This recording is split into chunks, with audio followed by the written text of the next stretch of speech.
So welcome to our panel discussion today on how to build a law firm culture that attracts and retains talent. Big topic right now. I'm so glad to see you all here. I hope you're really enjoying the conference so far. So first up, I want to thank our visionary sponsors for the support of the ClioCon conference. We are proud to partner with all of you for transforming the legal experience for all. A little bit about myself. I'm actually part of the people team here at Clio. So I work with all the wonderful ClioCon staff that you're meeting today. I'm the Senior Director of Employee Success. So I spend a lot of time in this topic talking about people and culture. And I'm based out of British Columbia in BC right now. I just want to do a quick introduction of all our wonderful panelists here today, starting with Elizabeth Yang. Elizabeth is founder and CEO of Yang Law Offices. She is also a best-selling author, having written The Big Secret alongside Jack Canfield, which discusses how you can succeed best and quickest by helping others to succeed. Thanks for joining us. Lawrence Gendelman is a partner of Gendelman Kilmus. As a past president of the Colorado LGBT Bar Association, he is also currently on the Denver Bar Association Board of Trustees as a diversity bar chair. Thanks, Lawrence. And finally, Jason Plotkin, CEO of the Pinder Plotkin legal team. Jason is a Reisman Award winner. Congratulations. And the reasons you're in law: to love, to serve, and to care. He believes if you get those three things right, any occupation you have, then everyone wins. Quite the formula. So we only have an hour today. We're going to do 40 minutes of a Q&A, and then we're going to do 20 minutes of Q&A with the audience as well. I want to jump straight in, okay? And I have a really big, bold question to start. We could probably spend an hour on this, so we're going to, keep on track, okay? So first question, what are the top 3 culture values at your law firm? Maybe starting with Jason. Sure. Well, for us, it's EAT. Empathy, accountability, teamwork. So we're a personal injury firm. We deal with people that have been injured. Sometimes it's the worst day of their life. Their life is forever changed. So we have to be empathetic when we're treating with them. We have to hold each other accountable because there's a lot that has to do. We have to do to maximize their recoveries. And teamwork, we all work together. No role is too small, from the person that answers the phone to the person that litigates the case in court. We all work together for one goal, and that's to help our clients. Wow.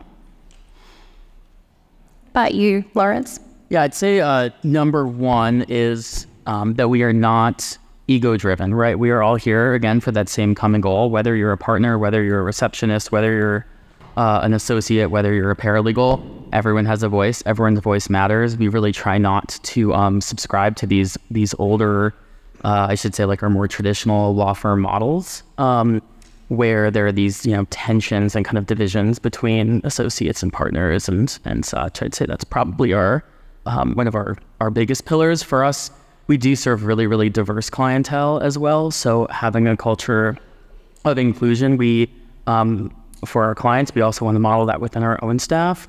So with our staff, we really try to work hard to let everybody bring themselves and their whole selves to work, right? Whatever makes you different, whatever makes you weird, whatever makes you unique, it's not something to be ashamed of in the workplace. It's actually a benefit. It's a tool, and it's something that helps us to be able to have a good culture and then also better identify with our clients' own experiences. Love it. Optimizing your differences. Fantastic. What about you, Elizabeth? So before I go into our company's values and culture, I wanted to share how we got there. Has anyone implemented an operating system within their firm, such as EOS, which is the entrepreneur's operating system, or scaling up, or something along those lines? So I see quite a few hands up in the air, which is great. I never knew there was an operating. Is my voice going in and out, or is it? Can the audience hear us okay? It's good? Okay, maybe it's just me. So before, I didn't know there was an operating system for companies. And EOS is the one that we implemented in the last year. It's based on the book called Traction. And once you implement an operating system, there's a lot of procedures and everything's organized. And one of the things that is part of the operating system is creating a company culture. And so when we were on that step of our operating system implementation, I went to ChatGPT and I said, give me we're a family law firm. So I said, I'm a family law firm based in Los Angeles. What are some of the company culture and values that you think would be great for a firm? And I put in like what, we cared about in our firm. And so for family law, compassion is really important because we need to be compassionate to our clients that are going through the very challenging and difficult divorce process. Accountability and responsibility was another one. Respect was another one within our team because we want to make sure our team members fully respect and acknowledge each other. And then the last one was innovation and engagement. We want people who are proactive, who are always thinking of ways to grow and better themselves. So I went into ChatGPT as like, this is what is important to us. Come up with an acronym that's easy to remember. And ChatGPT came with CARE, C-A-R-E. So that's how we remember our values. That's incredible. I feel like with each of you, you've connected to your clients and your customers and what's important there, and like mirroring them in your employees is critical to success there. It's fantastic.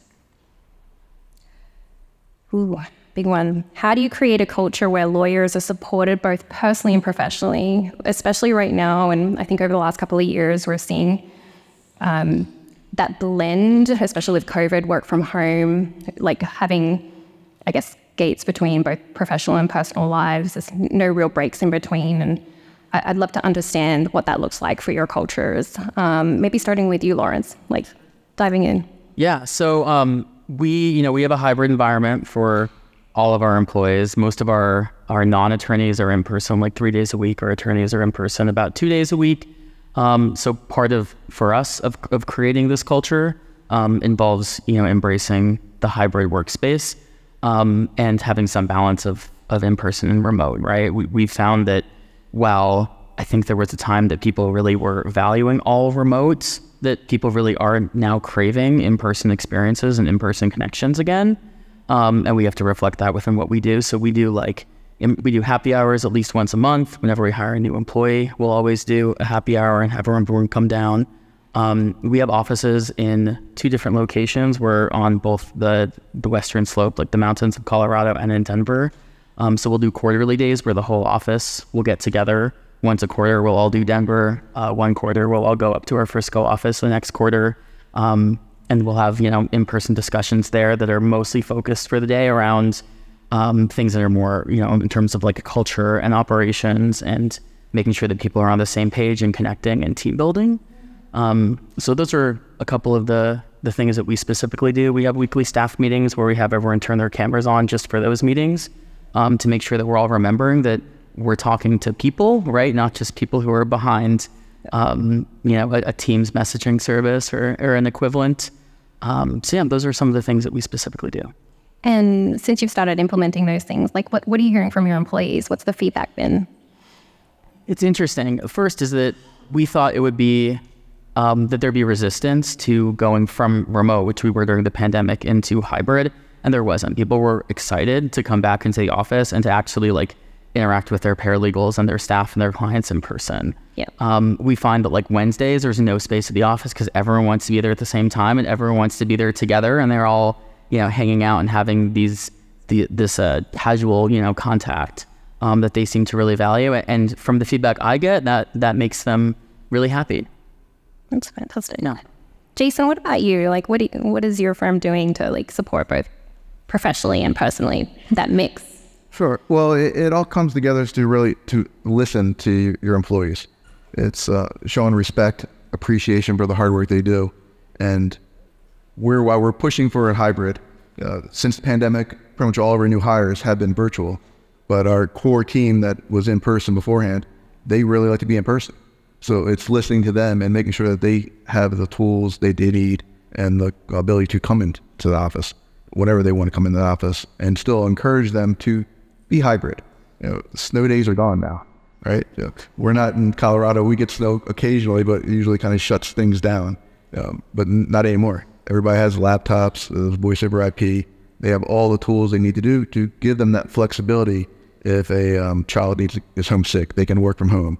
If they have something else going on in their life, they have the flexibility to work off hours and to collaborate with people through different forms of technology. It makes it so much easier. The days when you had to have paper files and go into the office from 9 to 5, they're done. You can't operate like that. And you have to really focus on giving people the tools they need, but really showing appreciation for their hard work, because you're all not working the same schedules. You're not in the same locations. They work differently now. So you have to make sure that they feel connected, and then when they do a good job, appreciate it. And if they don't do a good job, make it a teachable moment, like a lesson. We have to not think of the old Socratic method. Nothing good comes from that anymore. That method is done. It's like a paper file. If you rely upon it, you're toast. You're not going to be able to survive as an employer. Yeah, that evolution of being an employer. What about you, Elizabeth? I think ever since COVID, COVID has been a game changer. In today's day and age, people just want to work remotely. We've been trying to hire people and have them come into the office full time, and they don't want to do it. They're like, we can do our work perfectly fine from home or in the office. So pretty much all our employees have a flexible schedule where maybe they come into the office at most 1 or 2 days, but most of our attorneys are all remote. They can do their job from home. They can go to court if needed. They have virtual appearances. But if employers nowadays don't give their employees that flexibility, they're going to go look for another job elsewhere. And another thing that our firm has implemented in several years is utilizing virtual assistants from overseas. We utilize virtual assistants mainly from the Philippines, and they're obviously all working remotely. A lot of them we haven't even seen in person before. But it's really helpful because they have great work ethic, they're fluent in English, and there's so many tasks that can be delegated to them. There's virtual assistants that have JDs, they're lawyers in the Philippines, so they can do paralegal work for us, legal assistant work for us. They can manage our website or social media, do bookkeeping, a lot of different tasks that can be done virtually at a fraction of the cost. So we've been using virtual assistants. And in terms of acknowledgement, we have a quarterly care, because our core values are care, right? CARE. So we have a quarterly care awards where all of the team members get to nominate their peers or themselves for that award. And we pick one person every quarter, and they get an Amazon gift card. They get an award. So it shows that they're recognized. Awesome. And then, like Lawrence was saying, we have our weekly meetings on Zoom, and we mandate that cameras are on, so at least we can see everyone's faces, and that includes our virtual assistants. Incredible. The next question is around some lessons learned, and feel free to be a little vulnerable here. Like we mess it up along the way, but I'm curious, through your evolutions in each of your firms, what would you do differently? What is something that sticks out to you where you're like, oh, I could have done better there, and I wish I did it a little bit differently? We're going to start with you, Jason. Sure. Well, slow to hire, quick to fire. One bad hire can kill your culture. You spend forever building your culture up, building your team, having everybody work together towards a common goal, and one bad apple can spoil the bunch. So it's hard. Slow to hire right now, it's you get a resume and you're like, oh my God, someone actually applied, right? And it goes against the traditional train of thought to go slow with that. It's extremely important. You have to guard your culture like it's the most important thing. Just like you would fire a client that's causing problems for your team. That is one of the best things I've ever done, is fire a client because they were being rude, completely inappropriate to a member of my team, and it showed the whole team, I value you. I'm going to put you first. And that's again the respect you have to show people, because it's okay if a client gets upset with me, because I understand that they're having a tough moment. Their life has changed forever. Take it out on me. I'd rather take it out on me instead of their family at home. But my team is off limits. You have to draw that line. So that's a very important thing. It's slow to hire, quick to fire. I fired somebody. I don't want to name the position because it hasn't been that long, but they were with us less than a week. They were doing stuff on their phone when they shouldn't have been working. They had tons of tasks in Clio to do, and they weren't doing them. And the second I fired them, everybody was like, thank you. They knew it's a teamwork and accountability. They knew they were going to drag everybody else down. And one of them even told me, I was just talking to my roommate last night, and I said, I bet you he's going to get fired. And it was, quick to fire. And no warning, just if you're that early, it's bad, because the general rule of thumb is your favorite employee is your newest employee, right? Because everybody's in their best behavior in the beginning. I think that's really great advice. I certainly agree with how just even having a client, even if it's not an employee, right, how they can also really impact culture. We have in all of our engagement agreements that if any of our clients, I don't know the exact language, but if they are harassing, if they're using inappropriate language with our staff, et cetera, that is grounds for termination of the relationship. Also, in terms of culture, we have in all of our engagement agreements that as a matter of professional responsibility, we will not take positions that we believe would cause harm to the rights of any marginalized communities, including the LGBT community. And I know that that is something that both the attorneys appreciate, right, as well as a lot of our clients, so they know what our values are, but also employees know that, like, they have the ability to say, you know what, I'm not going to take that position. Of course, still advising the client that that position can be taken, and perhaps there's another lawyer that will do that for you, and I'm happy to make a connection. With that said, in terms of getting more to your question, something that I wish I had learned earlier, I think that, especially being young, I mean, I started my law firm, which was the predecessor of Gendelman Klimas, when I was, I think, 28 years old. So I was like real young. And there's this tendency, especially when you're young, I think, to overcompensate and feel like you have to present as always having the answers and always knowing everything. And I very much, I think, tried to have that image, right?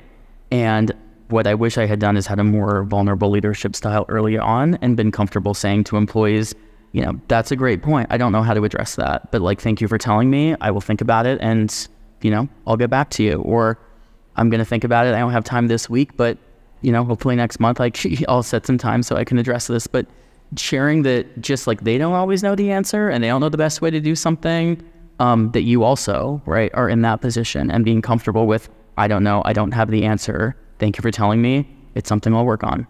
Yeah, it reinforces the right behavior, that it's completely acceptable, right? Not to know all the answers. Find out the right one. Right. I'm not perfect. I don't expect you to be perfect. I expect you to, to spot the issues, to be aware of them, to bring them to someone's attention, and then we problem solve through them. And then that also sets the expectation that is what they will require from me, right? Mm-hmm. They're not going to require perfection. They want somebody who will sit there, work through things, and listen as well. Creates a much safer workplace. Mm-hmm. Cool. Awesome. Elizabeth? One thing that I would have implemented quicker would be the operating system. With EOS, there's like an entire rubric on how to hire and fire people. There's actually a whole checklist as to what you're looking for. And when you're interviewing someone to bring onto your team, you just go through that rubric and see if they check off everything that's important to your company. If they don't, then they're not a right fit. And then it goes the same for the people in your company as well. If they don't fit those check marks, then, like Jason said, it's quick to fire. If you keep, a bad person on your team that doesn't match your company culture, the good people might end up leaving because they see that you're giving exceptions to the behavior that doesn't match. Then they're going to be like, well, we don't fit in. And then you end up losing the people you do want to keep. So it's really important to, hire slowly and carefully and then fire quickly. Yeah, and with EOS, another thing that we implemented is it's called L10 meetings, level 10 meetings. So when we have our weekly leadership meetings, there's a really clear structure of how to host a meeting. It's not like, I'm sure everyone's been through meetings where you're like, oh, that was a complete waste of time, or what did I just do for the last 1.5 hours? Or should have been an email. Should have been an email. Yeah, exactly. So for those who have implemented the operating system, they know what I'm talking about. It makes meetings so much more productive and efficient. I love that. One of the themes I'm picking up on is reinforcing and rewarding the behaviors you want to see as part of your culture. And then the flip side is not rewarding the behaviors you don't want to see, right? Exactly. Yeah. And doing something quickly about it. We talked a lot about more the flexibility of the hybrid work environment, but I'm curious around like your new environments, how you're ensuring you're creating an inclusive work environment. Like what are some of the deliberate things you're focusing on? And maybe some learnings along the way there too. So let's start with you, Elizabeth. So to create an inclusive environment, I think having the company culture, the values in there is really important. Not making sure everyone is comfortable with communicating and voicing their opinions. If someone voices an opinion, it's not shut down. Everyone discusses it, or we add it as an agenda item on our weekly team meeting, and we encourage innovation and new ideas. We're always looking to improve our firm, and so just being inclusive. And we're very diverse in our firm in terms of gender. I'm Chinese myself, and we're based in the city of Monterey Park in the San Gabriel Valley, which is very predominantly Asian. So we have, folks that speak all different languages in our firm to cater to the diversity of our clientele. And just being overly inclusive is really important. I love that. I think a lot of it starts with the hiring process, right? Like first, where are you posting your jobs? Are they on Craigslist and LinkedIn? Or are you posting your jobs, for example, on like Minority Bar Association websites? So whenever we have like a posting, especially for attorneys, we'll reach out to the American Pacific Bar Association in Colorado. We'll post on there. We'll reach out to the Hispanic Bar Association. We'll post there.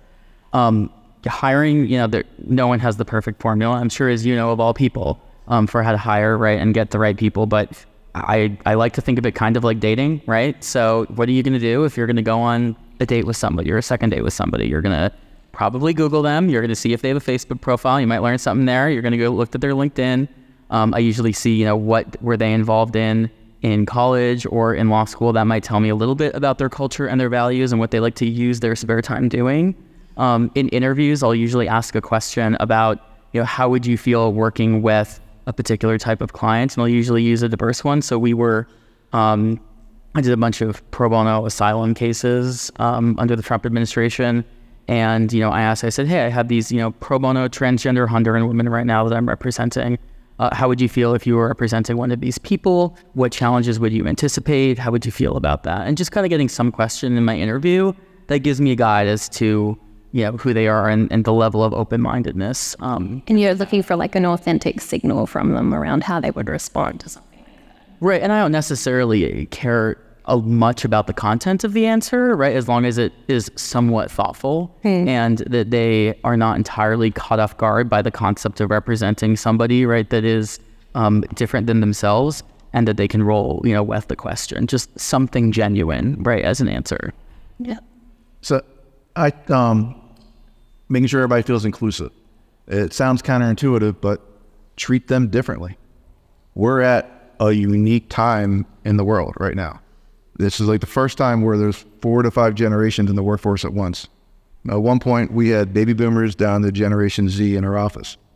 I cannot treat a baby boomer the same as someone in Generation Z. They are not going to feel included in our culture. You have to understand the different perspectives that your team has and adapt. Be able to be open-minded enough where you don't try to put a square peg in a round hole. You have to keep your core culture, your core values, but adapt your messaging.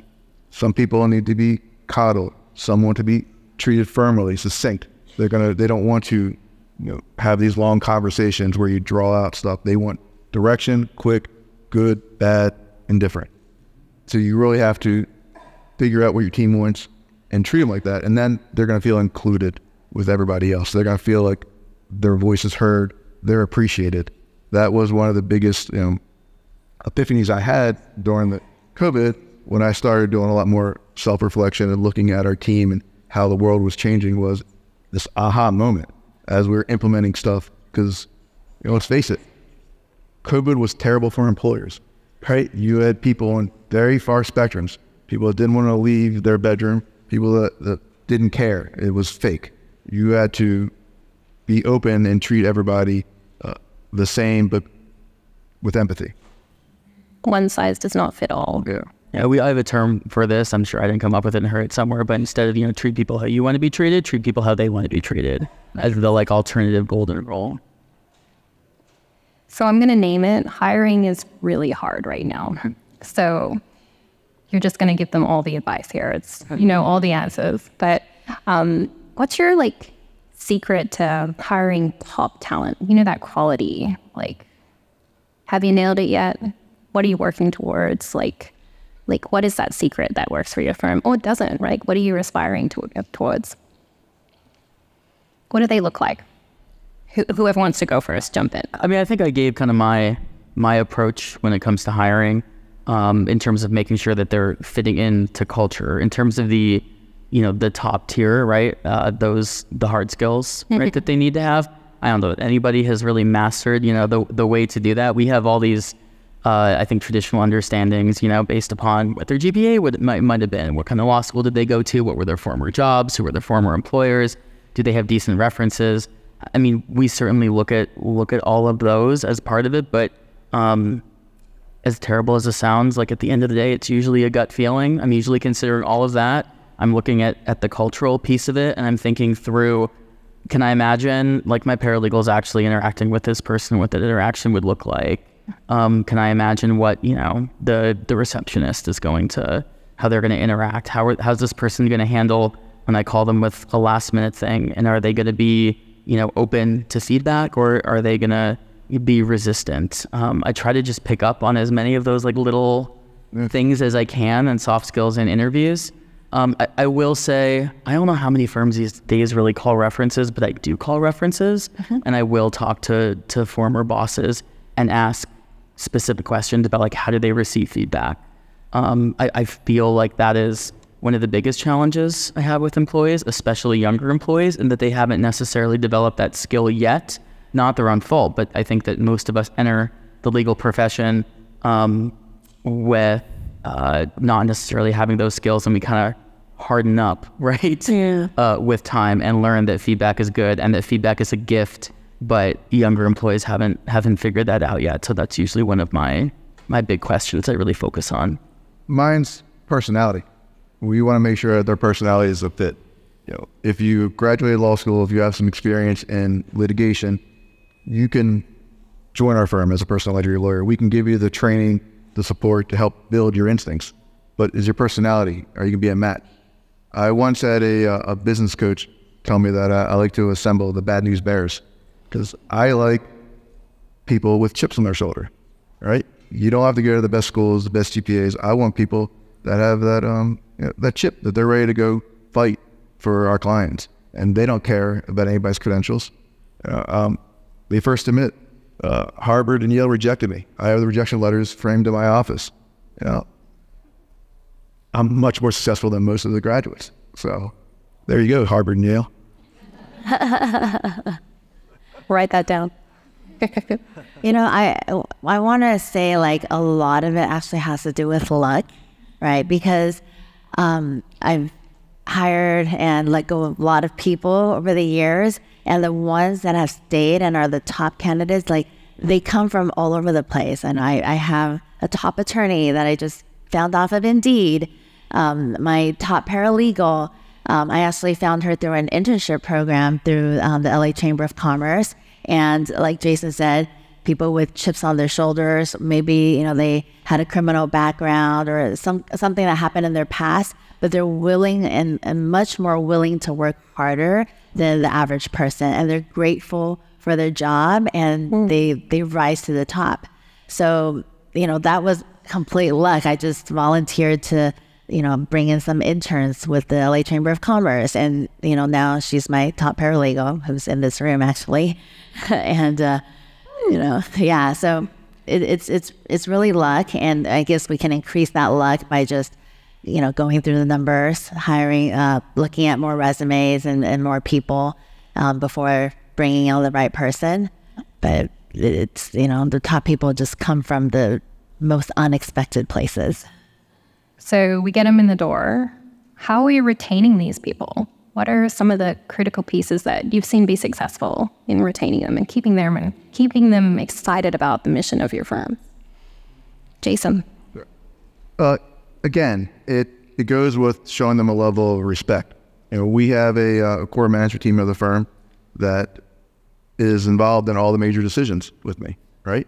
Ultimately, I have to take responsibility and make the end decision, but we work together as a team.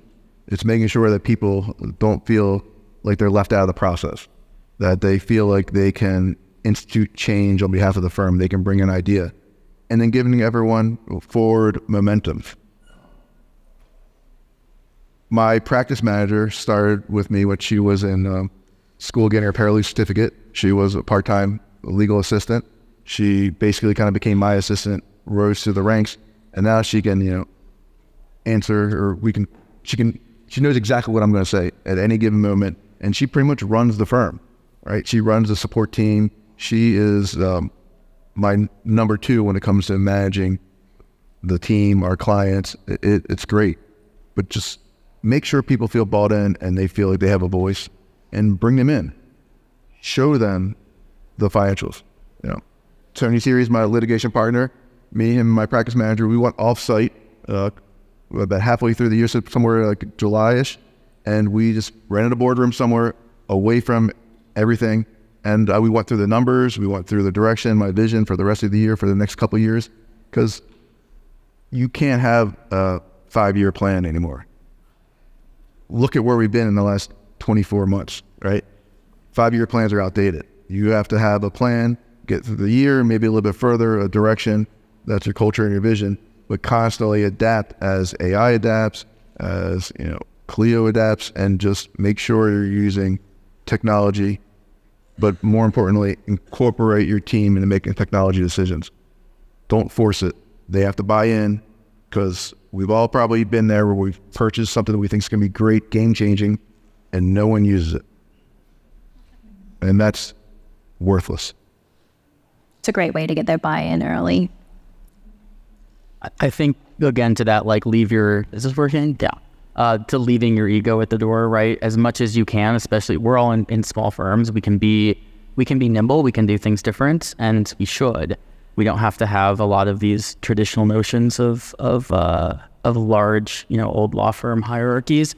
And the younger employees, Gen Z and millennials, they don't want that. They're not interested in it. They reject it very quickly.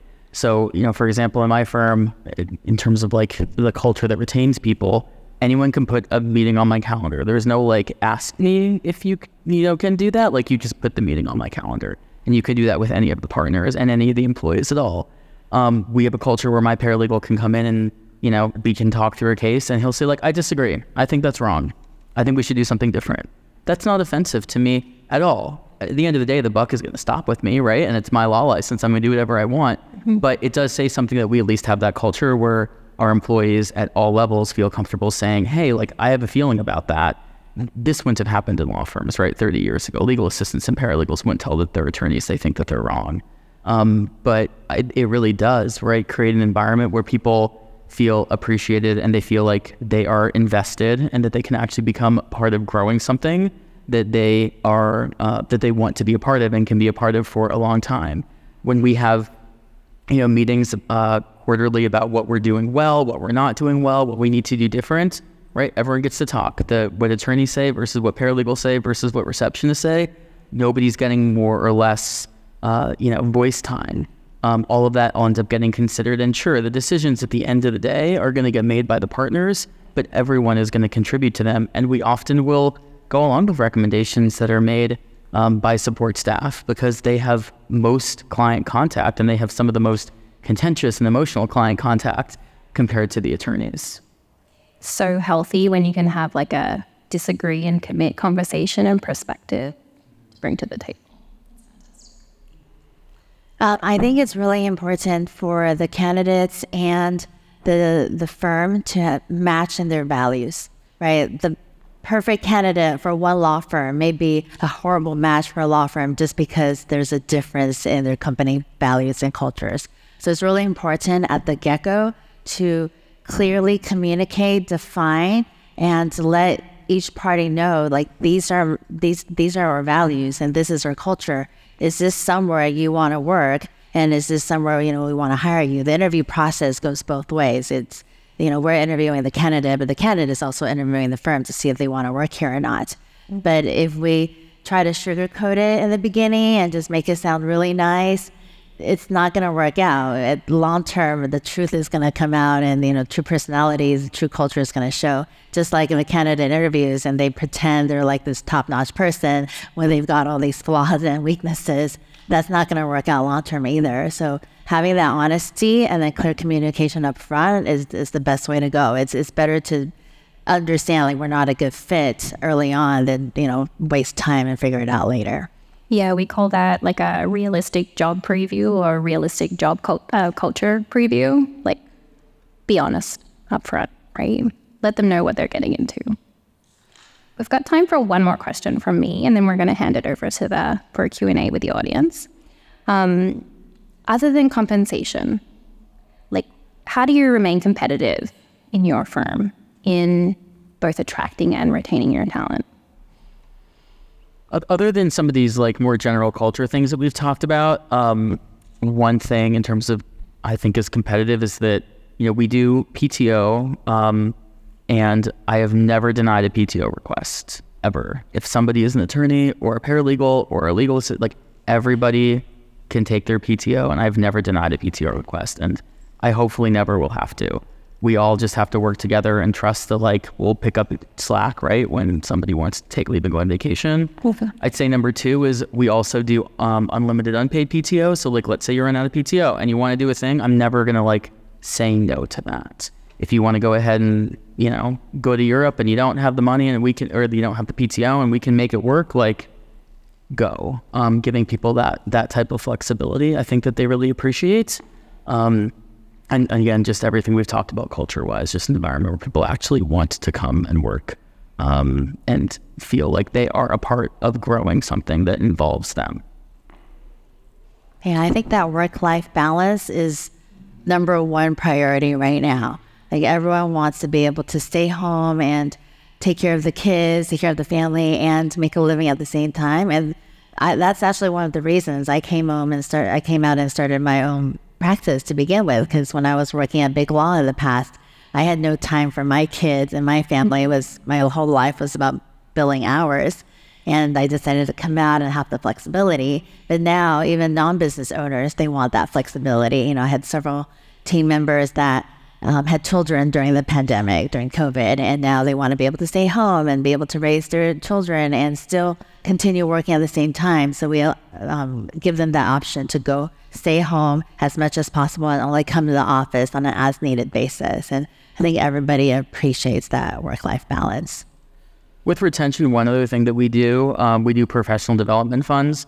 I know every firm kind of has their own way of handling CLEs and attorney registration fees, but instead of it's just we pay for it, or we pay for some things and you pay for other things, we give every employee a budget, and they have to work within that budget for all the things that they're going to want to do that year. So for us right now, it's $175 each lawyer each month that just accumulates in kind of like a fake account. And if that's where your attorney registration fees are going to get paid from, if you want to go to conferences like Clio, we have 2 attorneys who are here using their, part of their PD funds for that. Great. If they want to use it to go network and meet people or do bar association functions or join bar associations, they have that money. So I really like it in that it makes them have to think a little bit like a partner, right? We're not just, the firm isn't just this unlimited credit card that just pays for things. You have $175 a month, you get to budget it, right? Nothing is unlimited, but also it gives them this feeling of control over their professional development activities. I think they really enjoy. I like to focus on experiences.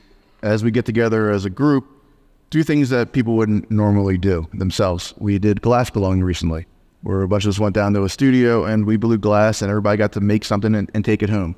A lot of us have it in our offices. So just something kind of cool. We did a pop-up community event recently where we brought a snowball truck, snow cone truck, some people in different parts of the country, to a community park that had a great, setup that was fairly new. And we brought a step and repeat with our logo in the background, had a professional photographer, and Super Mario and Princess Peach showed up, right? So it was just very cool for the team members that were there, because again, something kind of unique, memorable, that just kind of resonated with everybody. But one thing, and one of the reasons I'm here, that I think helps keep everybody, or at least in my mind, I want to be, is for a firm our size and our location, we want to be the most technologically advanced. We want to use Clio, its partners. I want to make it so hard for them to leave because it's going to feel like they're going back to the Stone Ages, right? I mean, I want us to be able to give them everything you need to do to succeed, do more with less time and make it hard. Because when they go look at some other place, it's going to be like, oh my God, they're still doing that, right? That's what I want. And that's why I want people to be involved and always bring me a piece of technology he wants to try, right? In fact, one of my KPIs, key performance indicators, is I have to demo at least 2 things a month, right? 2 pieces of technology a month, I have to demo myself for the firm because we always want to keep moving, keep advancing. It gets challenging with our subscription fees, right? It's often joke, it's just your case management system is one part of it, and then you got all the different layers. But again, if you look at the people you would need to do those layers, we handle a ridiculous amount of cases compared to what we could have done 5-10 years ago. It's just amazing. And quality. We're maximizing recoveries for our clients. Thanks for leading the way, Jason. Okay, we're going to open up questions to the audience. We've got some helpers running around. So if you have a question, if you want to raise your hand, and we're going to ask that you speak into the microphone, and I'm going to repeat the question. Hi, JC Fisher. I am in Alabama. I had a question about pay structures. So we talk about a law firm culture, and I feel like that's something our firm has done really well, and the flexibility and things like that.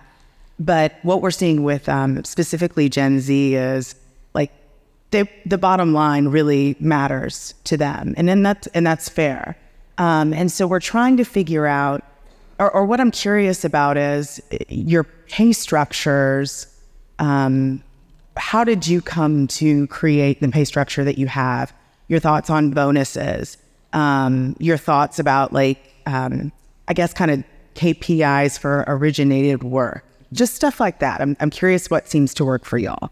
So I'll just repeat the question just because we're filming. The question is really around how do you design your pay structures, and diving in, what are your considerations for that? Do they look different? I'd love to respond to that one because I feel like I have tried so many different things and I've landed where I've landed, and I like where I've landed right now. So originally, and can I clarify, is the question related specific to attorneys or staff or just all over? Primarily attorneys. Okay. So originally I did a low-ish base salary. And from there it was every hour that you bill over 100 hours, you get some number of dollars. So between hour 100 and 110, you get an extra $10 for each of those hours, or $20. And then it just went up from there as an incentive to bill over 100. And you could make it bill over 120 or whatever your billable expectation is. So I had something like that. Didn't love that. Mostly because it was a lot of time, right, every month to also figure that out, and it got really customized, and then there'd be disputes about what time was billable versus non-billable versus write-offs, and then that just becomes messy, and attorneys don't like that. So I abandoned that structure. I also looked at doing just a purely commission type base structure where it's 40% of whatever your collections are, and that one I think works really well for an of counsel, right, or a more experienced attorney who's coming in with their own book of business. It doesn't work well for younger lawyers or people who are just starting their practices because they have so little control over what their collections are going to be and so little control over what cases are actually going to come in the door for them. So then that kind of got scrapped for for most lawyers or younger lawyers. So then we also, then I think I'm at where I am right now, right? So we just do a pretty mid-level type base salary. But then we do 15% for originations, and that's for anyone. So a legal assistant gets 15% for originations, an attorney does, and anyone who brings in some kind of business to the firm, if it's attributable to them. And we have a whole definition of what attributable work is. So 15% for originations on top of your base. And then we also do just an annual bonus that's usually a couple percent, kind of a holiday bonus. And then we'll do bonuses for paralegals based upon meeting their billing standards. And because they just don't tend to have the same access to originating work, right, as the attorneys do. So they get between like $100 and $600 every quarter, depending on if they're meeting their billing goals. If they, are between 100 and 105% of their billing goal, they get like $100. If it's like 105, and then it kind of goes up from there. I'll just jump in. I mean, it varies drastically, I think, by state of what you can and can't do, especially with a support team. So I'm just going to answer a little bit to part of what the question was. I focus on, again, the experiences I spoke about. So we do bonuses. This summer, I wanted to create an experience. So my A level, my A players that I felt like really above and beyond for the first half of the year, I did the old-fashioned handwritten check to them, and I sent it to their house via priority mail with a handwritten card. The front said, "You matter." The back had a very personalized note to each person, what they meant to me and to the firm, and I had it sent because I created an experience, right? They opened it up at home with whoever they live with, and it was a talking point, right? Again, a memory. I think that memories are very important with the younger generation Zs and stuff, because if you hire and focus on compensation, and you're just getting like a hired guns, right? You want people to really buy in. You got to make them part of your culture, and the money's there. The bonus structures. So we all have different scenarios because it matches your practice area, your location. But if you're doing good, reward your team, and if you're not doing good, they're going to know it and tighten your belt, right? They'll see all that, but have them buy in and create an experience with it for them. Jason, just to clarify, the checks you issued, were they a surprise or were they a surprise? Yeah, so it's one person said, like, their heart dropped, like, "Oh my God, why am I getting like this like certified Friday mail to my house?" Like, they thought they might be getting fired, which was far from the truth. But then it was just, I got some amazing text messages that evening. Special memories. One thing I wanted to add, is transparency in terms of like what career progression looks like. I think that's also really important, which includes compensation. So we're transparent with attorneys that, like, if you're meeting all of your billable expectations and you're like doing all the work and you're top of the line, you should expect roughly a 10% increase for each year that you were an attorney, and that's generally our goal. For support staff, it looks a little bit lower. It's usually closer to somewhere around like 4% increases per year is kind of the goal if you're meeting all your expectations. We've done higher, we've done lower. It can be all over the place, but just so they know, right, like what to expect, and it's not just this black box where they're just working really hard arbitrarily hoping for an X% increase or bonus. Yeah, so for our firm, I wanted to make our firm comparable to big law, right? But big law, it's like, yeah, they pay a lot, but then you're like a slave. You're billing like 2,000 plus hours a year, and there's no work-life balance whatsoever.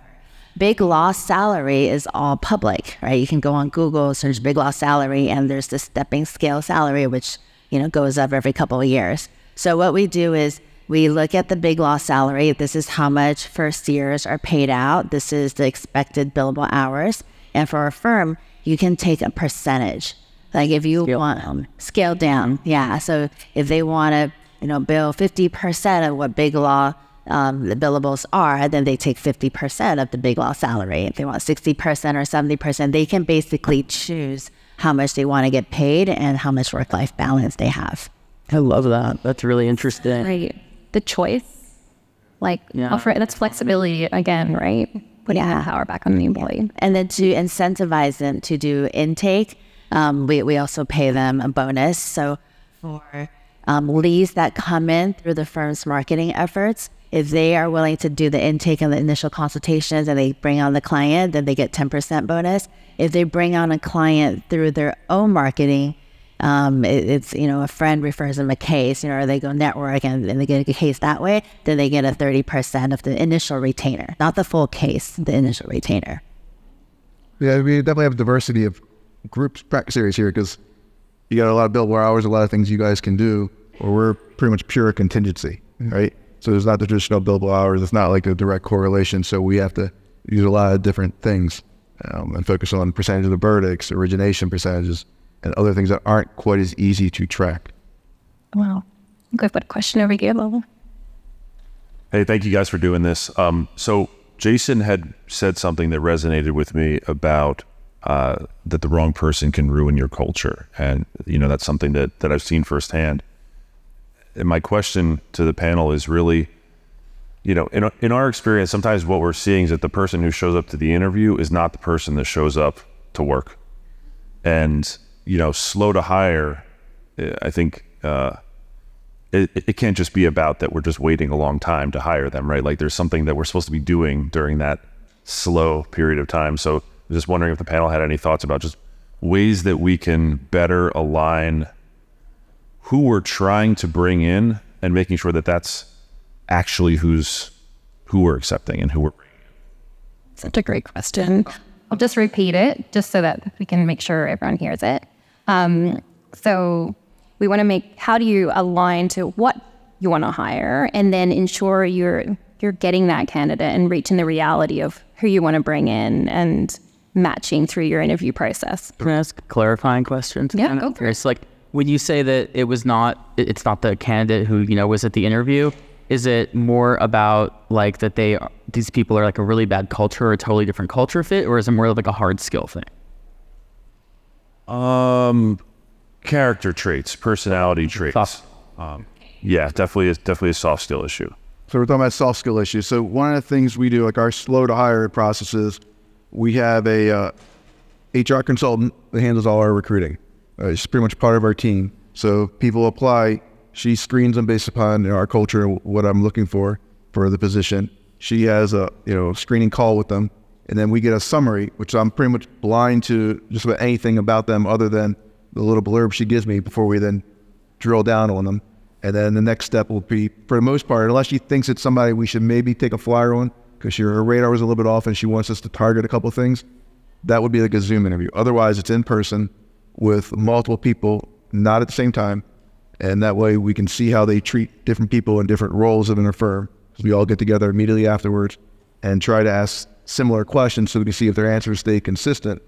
But one of the things as far as culture I like to do is ask them about different firms they were at beforehand. We're Maryland-based, they call it Smaltimore, Lake Baltimore. It's very small. We all kind of know each other. I know their reputations, especially in the personal injury space. So I can tell by their reaction when I ask them about how was the culture there, or how'd you like working there, whether they're blowing smoke, right? And I can tell right away. And I traditionally do not like anybody that's negative, unless I know it's really a negative place to be at. And then it's also how well do they present that to me. So that's what I do. I definitely agree with, I always ask them why they're leaving, and you can tell maybe it's an eye roll, maybe it's like a little thing that they will do and not be able to help themselves, and I do pay attention to that. I think that people have to be able to give a constructive reason for leaving that's not particularly negative, unless it's, I just happen to know this firm or know this really bad. I'd say the references are important, right? That's a third party that's going to tell you how they are to work with, and I'm not talking about like their best friend, right? We're talking about like former bosses and employers in the field of law. And then I always ask whoever is at the front desk or reception what their experience was with the person. Did they say hi? Did they greet them? Did they make eye contact? I'll always do that before making an offer. And pretty much every position will have 2 interviews. And on the interviews, between the 2, at some point there'll be, a legal assistant or paralegal. At some point there'll be a partner. And I do try to pay attention and try to get information as to how they're treating each of those people. Yeah, so in addition to the multi-level interviewing steps, we also have a 90-day probation period. So the first 90 days, if it doesn't work out, you're not keeping them around for too long. And sometimes, they don't even last the 90 days. But also, it doesn't matter what you do. Like, you're going to end up, having employees you thought were great that are just going to be the wrong fit. And I think it's just about going into it knowing that, not necessarily having really high expectations, and just being resilient and knowing that all of this to some degree is a crapshoot. We've got time for one more question. Hi. Just right here.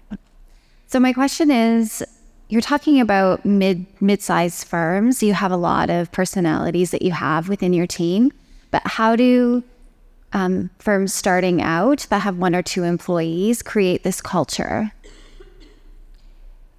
Question So for the operating system that we implemented, it doesn't have to be a mid-sized firm. Like, we implemented it when we were already at 8 to 10 attorneys. But if you only have 2 attorneys or so, it's never too late to start implementing it and figuring out what that is, that the culture you want to grow is. So it's never too early to start. I think when you're really small, like 2 or 3, the culture is you, and you are leading it, and you are driving it. And I think it has to be something that you're reminding yourself of every day, and probably have one task on your calendar that, each day that somehow has to do with creating or maintaining culture, because you don't have these champions within your environment who can help to communicate that and carry it forward. It really falls on you. Yeah, you lead by example. So when you're small, you have a great opportunity to really build your culture. And I will just urge everybody, find what your lane is and stick with it. For me, it's not taking myself serious. I'll be silly. I'll answer a serious question with a 90s movie reference or a lyric of a song. We have, a difficult case. Somebody's really concerned about something to witness. And I'll just say, we're too legit to quit, right? Something that's kind of like, all right, I got to be the calming voice. Let's just refocus. There's 100 ways to accomplish what we need to accomplish. If they get rid of 98 of them, we got 2 left, right? You're always in the fight, and you have the ability to just lead by example. If you're stressed, if you're overwhelmed, you're going to show it. So just focus on what's important to you, and everybody will see it as you grow. Yeah, you're actually at the best place right now to build that foundation. A lot of firms, once they get bigger and they didn't take the initial steps to create that foundation, then they end up having to break down the house and then build the foundation from that point. So it's good to start when you're small. Jason, Lawrence, Elizabeth, thank you so much for letting us know about how you achieve success. I've seen a lot of people taking notes today. Feel free to continue the conversations with the panelists over the next couple of days as well. If you haven't already, if you're not part of the law community, you can continue this conversation online as well. Thank you so much. Thanks so much, Katie. You're welcome. Thanks for attending, everyone.